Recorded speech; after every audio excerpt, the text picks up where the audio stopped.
जो एक भी आदमी कहने तैयार नहीं अच्छी है।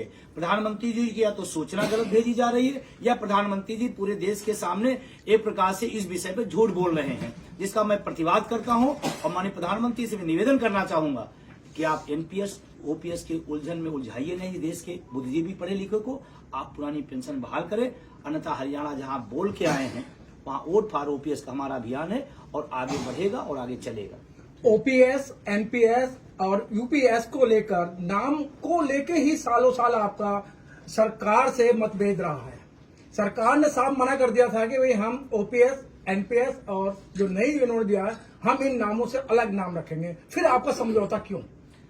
देखिए, पहली बात तो एनएमओपीएस का कोई समझौता नहीं, हमारा समझौता हूबहू पुरानी पेंशन पे है। अब जिस सरकार पिछले 20 साल से एनपीएस को खूबसूरत बता रही थी, एनपीएस की बड़ाई कर रही थी, अचानक इसका मतलब एनपीएस खराब हुई आज की सरकार दृष्टिकोण में। आप गड़बड़ थी तभी तो आपने यूपीएस लाया। इसका मतलब जो मैं पिछले 20 सालों से हम लोग कह रहे थे वो बात सच निकली और आपने एक नया झुंझुना दे दिया। और मैं बड़ी जिम्मेदारी से कहना चाहता हूं, एनपीएस से भी ज्यादा खतरनाक यूपीएस है। ये घोटाला था, वो महा घोटाला होगा।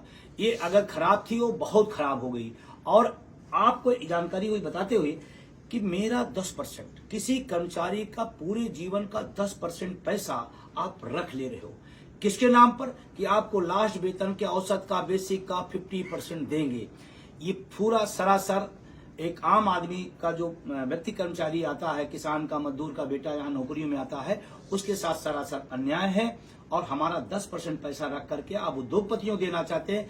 आपने 14% देते थे, आपने कहा हम 18.5% दे दिए। ये सवाल आता है, 18.5% यानी कि 4.5% आपने बढ़ाया। किसका? आम जनता के टैक्स के पैसे को आप काट करके हमारे नाम पर उद्योगपतियों को दे रहे हैं। हमें वो नहीं वापस होना है। आप 18 कर दो, 20 कर दो, 25 कर दो, जो हमें मिलना ही नहीं है तो हमें क्या पता। उसके नाम पर 10% पैसा आप हमारा और ले रहे हो। तो ये महा लूट है और संगठित लूट है, सरकार की तरफ से लूट है। एनपीएस और यूपीएस दोनों हम इसकी मुखालफत करते हैं, हम इसकी खिलाफत करते हैं और हूबहू पुरानी पेंशन पे हैं। अगर सरकार नहीं सुनती है तो हम सब आगे प्रोग्राम बनाएं। हरियाणा का चुनाव आप सबके सामने है, महाराष्ट्र का चुनाव आने वाला। आज महाराष्ट्र में शिरडी में हमारी एनएमओपीएस के राष्ट्रीय उपाध्यक्ष बीतेश खांडेकर जी के नेतृत्व में एक बड़ा प्रदर्शन चल रहा है। अगर सब लोग संतुष्ट थे, खुशियां मना रहे थे, बधाइयां दे रहे थे, तो वहां क्या करने गए लोग? वहां क्या करने गए? और अभी आने वाले टाइम में 26 सितंबर को आप दिखाई पड़ेगा, पूरा देश आक्रोशित है और हम लोग इसके खिलाफ हैं। हम लोग हूबहू पुरानी पेंशन की बात। यूनिफाइड पेंशन स्कीम से क्या नुकसान है आपको? जिस तरीके सारे लोग जो इसकी खुशियां मना रहे हैं और बड़े पैमाने पर लड्डू बर्फियां बांट रहे हैं, और आपका तो एक विरोध करने का एक मकसद बैठ गया है कि हम जहां भी चुनाव होगा वहीं विरोध करेंगे मोदी जी का। देखिए, जो खुशियां मना रहे होंगे, आपके सवाल से मैं सहमत होते बताता हूं, जो लोग खुशियां मना रहे हैं वो ओपीएस की मलाई ले रहे हैं। जो ओपीएस खा रहा है वो यूपीएस की तारीफ बता रहा है। आप समझिए, आप ओपीएस लेने वाला यूपीएस तारीफ बता। अगर इतनी खूबसूरत है, इतनी अच्छी है, तो जो व्यक्ति तारीफ कर रहा है सबसे पहले वो ओपीएस छोड़े, एनपीएस यूपीएस में आए, फिर तारीफ करे तो समझ में आता है। एक भी व्यक्ति, मैं चैलेंज देता हूं, मैं पूरे देश की तरफ से, एक भी व्यक्ति एनपीएस वाला, एक भी व्यक्ति उसकी तारीफ नहीं कर रहा बल्कि आक्रोशित है। वो लोग कर रहे हैं जो लोग सरकार से मलाई खाते हैं, ओपीएस की मलाई अलग सिखा रहे हैं। डबल इंजन की सरकार में डबल मलाई खा रहे हैं। बंधु जी, आपने दिल्ली के रामलीला मैदान को ऐसा खचाखच भर दिया था डीएन सिंह के नेतृत्व में। सरकार के कानों पे जू नहीं रहेंगी। उसके बाद मध्य प्रदेश का चुनाव हुआ, पूर्ण बहुमत से उन्होंने सरकार बनाई। तो आप कहते थे कि भाई जो ओपीएस पे वोट देगा हम उसको सहन करेंगे, तो ये रिजल्ट उल्टे क्यों? देखिए, मैं जानकारी आपको दूं। देखिए, जो शिक्षक कर्मचारी है पूरे देश का जनसंख्या के अनुपात में 3 से 4% है।